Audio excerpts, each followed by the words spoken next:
Good morning, everyone. Thanks for joining me. My name's Naci, and you're in the IT Corner. With me today is Heather Stratford from Stronger International and Drip7. Really appreciate you being here. I'd like to thank Christian and Whitney for being here too. They're running the show in the background, but they're always in the foreground too. Before we get started, I want to point out that we've got about 15 minutes. We'll be talking with Heather today, and then we've got about 15 minutes for questions and answers. So now's a good time to get your questions in up there in the chat. You've got I think a Q&A button inside Teams, and just whatever question you've got, whether it's for me, whether it's for Heather about Drip7, anything cybersecurity, anything IT related, go ahead and ask there. We do have, I think, Forces with us too from IT. So we've got a couple people here who can answer your questions, or at least try. If we can't, we'll get back to you. So again, Heather, thanks for being here. I know you're busy, and so we really appreciate your time being here. Yeah. You're a longtime partner. Let's talk. Maybe you can talk a little bit about how we became partners. Well, I was running Stronger International here in Spokane, and was working with a lot of larger companies that were looking for something better, something to help better train and engage employees and really teach them about cybersecurity. And what I saw in the market just didn't cut it. Mm-hmm. And so I pivoted my team and we launched Drip7. We are now, 2.5 years, almost 3 years old. And it's just been amazing what we've been able to develop. And we are growing. We're about to launch Drip7 3.0. And we just have been a long-term partner. That's awesome. Yeah, it's so cool that you're from Spokane. And I think we were kind of first in line when. Yes, I would say you were early adopter. Whitney, I'm sorry. And Christian, I apologize. We've got a menu that we usually go over. So if we can back up, we'll go over today's menu because I want to keep everybody on track and make sure you all know what we're doing today. So today's menu, we're going to talk with Heather more about Drip7, what it is, why you should participate, and some new stuff in Drip7 that's coming down the line. We'll talk about the cybersecurity threat landscape, like who's out there, what are they doing, what should we know? And then, like I said, we've got 15 minutes or so for Q&A. So apologize, I skipped over that, but I'm glad I was able to get myself back on track. Back to Drip7. Briefly, could you describe what it is? I mean, we've talked about it before. Maybe some staff, I'm sure lots of staff have heard about it. For those who don't know, what is Drip7? So Drip7 was really created to help people better learn. Nobody wants to sit down and take a 2-hour training, click, click, click, and then take a 10-question quiz at the end. We don't pay attention. We don't listen to it. And what we saw is we have to do it in a different way. So Drip is a small amount of information. Some people call it micro learning. And 7 is you have to hear something 7 times. I know I have to hear it. Before you start to internalize it, start to use it. So Drip7 is all about how do we slowly get training into our daily routine. You grab your coffee in the morning, you sit down, you launch your browsers, you answer a question, and you slowly do your training over time. You remember it better, you use it in your daily life. And so Drip7 is really for cybersecurity, but also for other compliance areas that the organization needs to remind you of. So it's very holistic. Great segue. Grab your browser, grab your coffee. I think Christian can see my laptop here, and if we go to the district hub, just in a web browser, and the Find It tab under district hub, there's a link to Drip7 over on the right, and this is what it looks like for those of you who know. You may get there another way, but for those of you who don't, that's an easy way to get to Drip7. One nice thing about Drip7 is when I'll launch it and I'll show you what it looks like. Let's open another tab here. One nice thing that we've been able to do with Drip7 help is, I'll log out and I'll show you what's going on here. You don't have to log in because Drip7's app is tied to your health district credentials. You don't have to log in. You can just simply click a button and you're in. So I'll click that. I've already been logged in, but you'll see when you click Find It and then Drip7, it'll be very easy to get in. So it's not a lot of work. There's not a lot of setup. All the security is built into the app and automated for you. And once you're in, you'll see this dashboard. The dashboard's a good place to start. You've been developing that, so you can see your badge progress now. You can see what you're working toward. One nice feature that people can take part in is the leaderboard. And I want to say thanks to a few people who've been at the top of the leaderboard for a long time. One nice thing with the leaderboard is now we can select which month we want to see. So we're looking at September's, and I want to say big thanks to, let me click this again. We'll say big thanks to Ben, Carolyn, and Barbara. I know Ben and Barbara especially, and Carolyn too. They've been at the top of the leaderboard for a long time. And a lot of the people that you see on the screen right now, Jill, Carrie, the rest of you, I know there are lots of people farther down the leaderboard. A big thanks to you because your work and all those badges that you're earning go a long way to shoring up our cybersecurity, right? Exactly. So over time, you start to learn different things in different ways. And what's super exciting about our Drip7 3.0, which is coming out this fall, is that we always saw the same people at the top of the leaderboards. Right. And we didn't want to discourage new people from trying to be up there, answering their questions. So we are moving more towards a tiered system. Now, there still will be leaderboards, but a tiered system so that everybody can say, I answered the question, I'm moving up, like I'm doing really well. And so we want to encourage everyone to participate and not be discouraged because there's a couple people ahead of you. Yeah, backing up a little bit, there may be people that aren't on the leaderboard who are actually participating, right? Yeah. And that over in your profile, you can actually select whether you want to be visible on the leaderboard or not. And there's a little toggle there. So if you don't want to be seen, you don't want your name on there, you just turn that button off and away you go. Right. And there'll be a placeholder. Somebody will know somebody's ahead of them or maybe behind them, but it won't show your name. And so we just want to give people the option to have anonymity if they want it. Speaking of options, there are a couple other options inside the profile setting that are relatively new, right? One of them is the main one is notifications, right? Notifications, yes. So I don't know about you, but I open my emails in the morning and I have a whole bunch of emails and my day just starts and the phone starts to ring and I get busy, and I know we all get busy. And so notifications is really a way to keep this top of mind. It's just a reminder. And you can there's a toggle button, or you can set it either for no notifications, or you can have it daily or weekly. I have daily. And basically what that means is I get an email that says you have a question, and it reminds me, oh yeah, and I click the question, and I can normally do it in 30 seconds, right? Like you kind of click it, you do it, and then you keep up with everybody. So I just recommend that everybody try it. Try switching on that button and just saying, hey, I'd like to have some reminders, because then you're getting your daily training more frequently because you remember. Right. One thing I like about the questions now, and a couple changes are, there's a really nice explanation that come with the questions now, whether you answer incorrectly or correctly. And you'll also see each question comes with points, right? Yes. So you get more points if you answer it sooner and correctly. You still get points if you answer incorrectly, but you'll see how many points you answer with every question, right? Now, so you know where you're at. It's called, just want to go through a long training and then say, oh, well, what did I get right? What did I get wrong? This is immediate. You answer it, you know if you got it right or wrong, you know exactly how many points you have. And if you ever had an issue with the point count, or you think something's wrong, Naci and the IT team, they have the ability to see that back end, answer any questions you have, and be able to help you. Right. We also have question review now too, right? You can see your questions and which you've answered incorrectly or correctly, and you can go from there. Like Heather said, if you've got questions, we really appreciate people pointing out actual errors in questions or kind of weirdness. You can always communicate to me or to IT through the help desk. Any way you can get a hold of us, and we'll talk to Heather and her team, and we'll fix it, right? That's right. All right. That's right. Awesome. Drip7, super cool. Looking forward to moving forward with it in 2024 and all those super changes. Let's move on, Whitney, if we could, to bad actors. So bad actors, plenty of them, right? Keanu Reeves. I don't know why Keanu gets a bad rap as a bad actor, but Speed's a cool movie. Sandra Bullock I thought was pretty good in it, but that's not the kind of bad actors we're talking about. No. At least I don't think so. Bad actors, cybersecurity.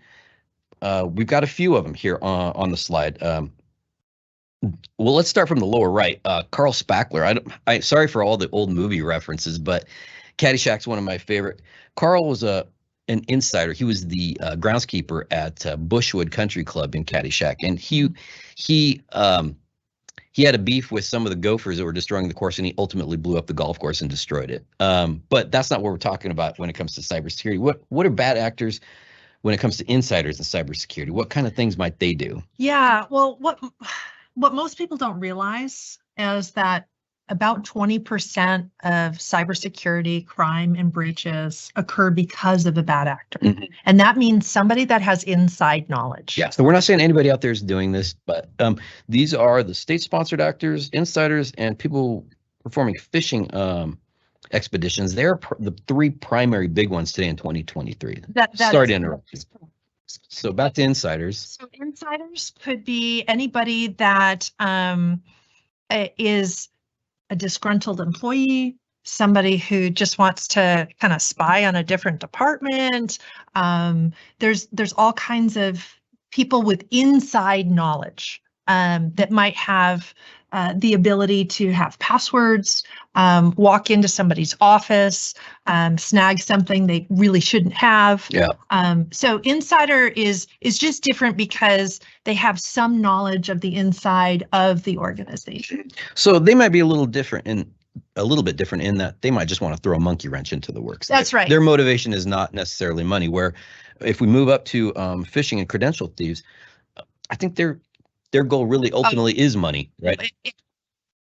Back to money. The reason that a lot of medical or the health district, the hospitals, why are they targeted more? They're targeted more because medical information on a person is more valuable. It gives the criminal more money than, say, just a credit card or a financial information. So that makes the health district more of a target. And what are people really going after? They want passwords. They want information that will get them inside to exploit. They could hold something ransom. They could put in a malware that gives them information about people's social security information, about who they are as a person. Yeah, that medical information, that health information it's more long lasting, it's more verifiable, it's more durable, so that makes it more valuable, right? It's more valuable. And it's why criminals go. What's crazy now is that, and you can see it's really, I said it's hard to see Caffeine's site. Caffeine's a site where you can just sign up, you can get yourself a basic, a pro, or enterprise version, and you can start your own phishing campaign. Like anybody out there, just like signing up for any other service, you can start your own phishing campaign that automates the emails, that automates the attachments and URLs, the links in the email. Really kind of a one-stop shop for phishing expeditions. So we're seeing a lot more of that here. We're seeing phishing email coming to users here that's harder to decipher, to identify. It's just getting more difficult. And again, we appreciate everybody who's reporting those phishing emails. I see you every day. We appreciate everybody who contacts IT and tells us, I don't know, or Teams chats me and says, what is this? What should I do? Just keep it coming. I think that's a really important point. Sometimes you look at something and you're like, well, I don't know if it's phishing or not. And you don't want to feel dumb. You don't want to feel like, well, I don't want to cry wolf. And yet the IT team needs to know that and see that. There are so many phishing attacks coming in. They cannot cover and see everything. Right. And so you're the first line of defense. And if you think something looks off, report it. Just turn it in. Just say, hey, this doesn't look right. And 80% of the time, it's normally a fish, and that's something that they need to know about. Right. So phishing attacks are on the increase. They are getting more sophisticated, and like you are pointing out here, it's no longer somebody who's very techie and really understands how to do a phish. It's anybody off the street. And so that's why the attacks are going up, is because it's now universal and tools are literally out there to become a criminal. We just constantly have to adapt. I think going back to just talking with us, even if you've clicked something in a phishing email and you think something bad's happening, don't hesitate to reach out. we're not going to be upset. We're going to be happy that we know about this as soon as possible and that we can react. A lot of times our technology, our systems are going to take care of you anyway. So we want to just be able to see that take place and follow up with the whatever action is going on there. So Right. never hesitate to reach out if you think you see a phishing email or you interacted with a phishing email. Lastly, quickly, state-sponsored attacker. Who is that? What do they want, and who do they target? So state-sponsored attacks are tend to be countries or large organizations out there, but generally countries that don't necessarily have the best relations with the United States. And what are they going after? It's less about money, and it's more about how they can do disruption or put a kink in how the United States operates. So it would be going after our financial system, going after the energy sector, shutting down the electrical grid, disrupting transportation and streets, even how water is delivered and sewage. So it's the infrastructure of the United States and how we have developed a country that runs and operates well. State-sponsored attacks often will go after that. And there's many of them out there. If they have a rocky relationship with the United States, they might be on the cyber state-sponsored attack list.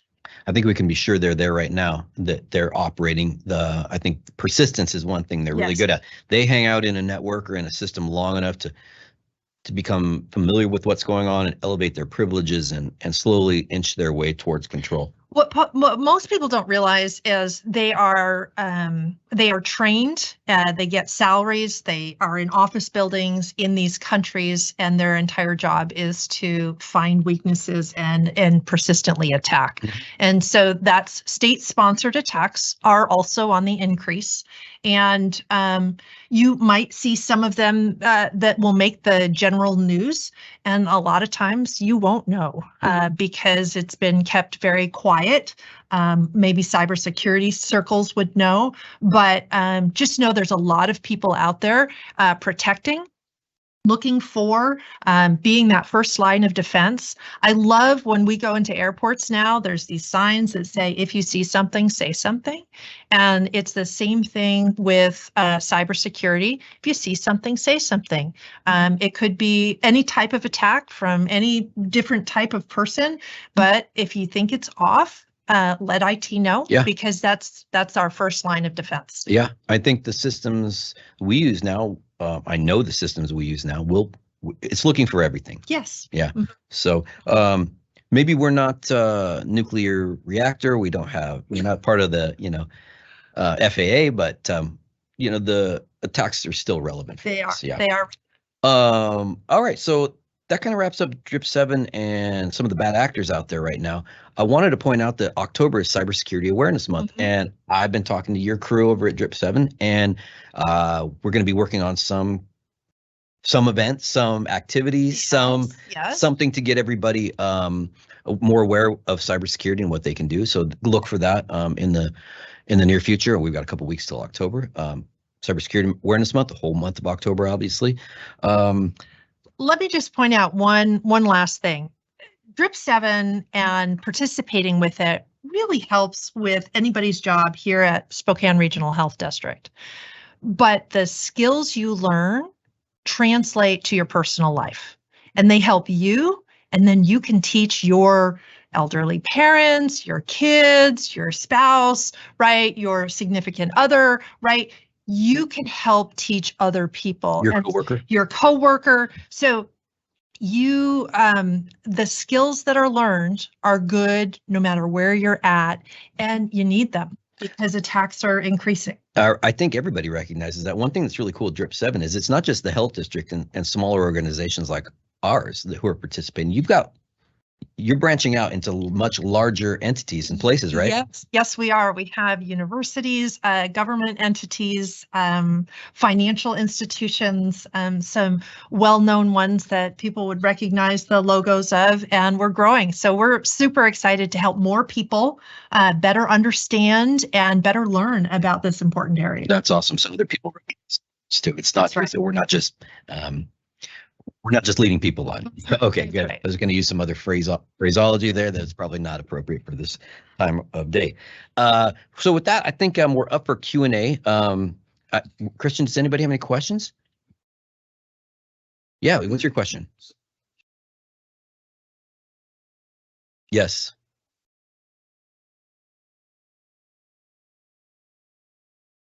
So Christian's questions, for those of you who couldn't hear, are phishing expeditions, phishing email. There are links in it. What's going to happen if I click the link? What's in there?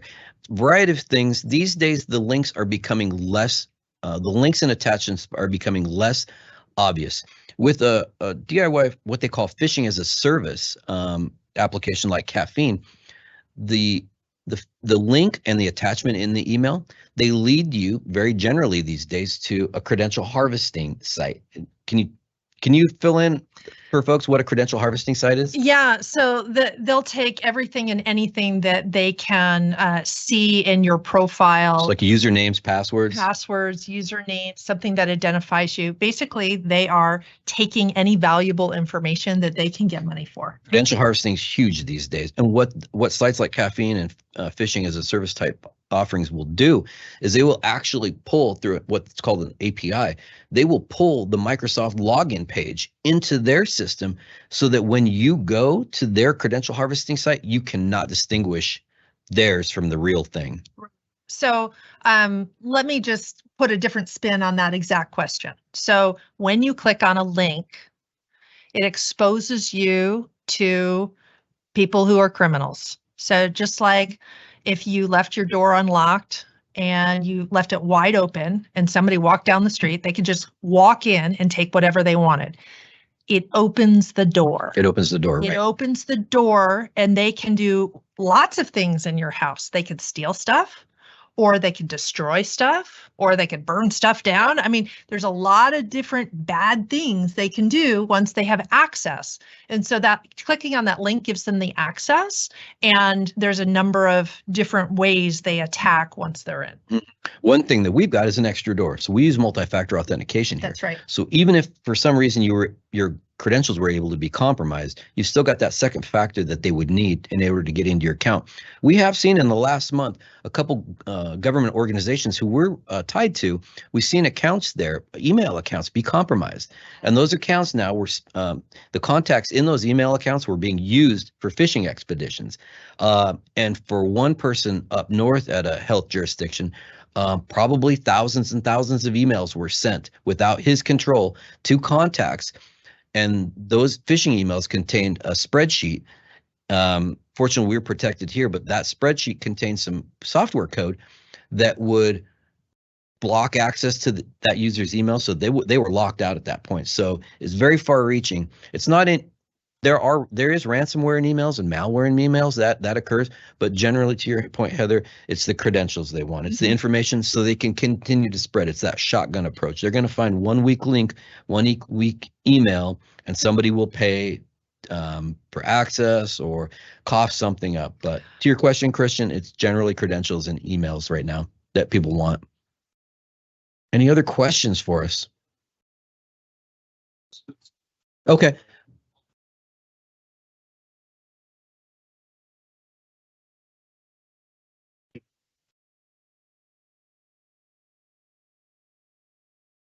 Right. Right. I think you know what the answer is, right? I think you're setting me up, but I appreciate it anyway. Christian's question is, comment is, why am I seeing texts or getting calls on my cell phone to authenticate my account? If you're receiving a text for multi-factor authentication, that so you've got a text from Microsoft saying, here's your code, or a call saying, this is Microsoft, push pound to authenticate or to approve. Be very suspicious that someone's trying to access your account because they've got that first layer. So do not enter a code anywhere. Do not authorize a call.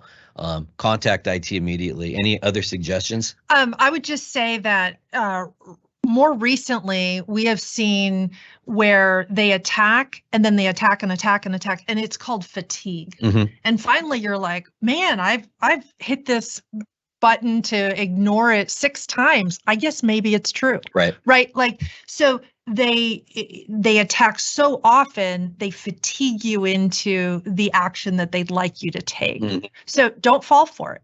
Just because it's coming to you again and again does not mean that it's not trying to get your credentials. The other thing is, I always like to think of that door. So dual factor authentication or multi-factor authentication is like a deadbolt. So you have a key and a lock to your house, but if you live in a maybe dicey neighborhood, you have a deadbolt. That deadbolt is what really saves you, right? And that deadbolt is the dual factor authentication. And there are multiple ways to do it. Most of your financial institutions, anything that's transferring money or a lot of data, they're going to want dual factor authentication because they want to make it more secure. Right. A couple other thoughts there. If you're seeing, back to Christian's comment, if you're seeing emails or notifications from Microsoft somewhere like in Teams or anywhere else that your password reset has been requested, be very suspicious there too, because it's likely someone's has obtained your account or is trying to get in your account.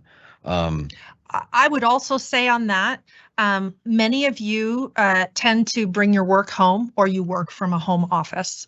You might have a Wi-Fi or a network that is open to your siblings, your parents, your kids, your spouse, friends from the neighborhood. I would just say, let other people also know that passwords and keeping things really tight, there's a reason. Yeah. So your good behavior can spread to other people because it trickles back. That is how criminals often get into an organization. They come through personal, they come through one person, the one person brings it back to the organization. So just realize that your actions are valuable, and your actions, you can help other people have good behavior as well. Awesome place to wrap up. Thanks for all that information. I mean, it's a scary place out there right now, but I mean, if we all keep our guard up, I think we'll be all right. So as always, questions. If you got questions for us around anything IT or really anything you want to know, more movie tips, my movie interests, free to ask that too. They're terrible, but because I'm old and I have very old social references. But if you do have any questions, go ahead and support a request.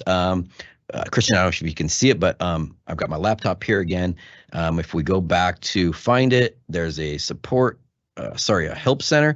And from there, you can submit a support request to IT. You can submit a support request to anybody. IT's got their own link down here, though. So you can submit a request there. You can call 1513. A nice person in IT will answer the phone. You can probably Whitney, because the rest of us aren't that nice, but you're still nice. But you can ask their email. I think is@srhd will get you there too. So lots of different ways if you got a question.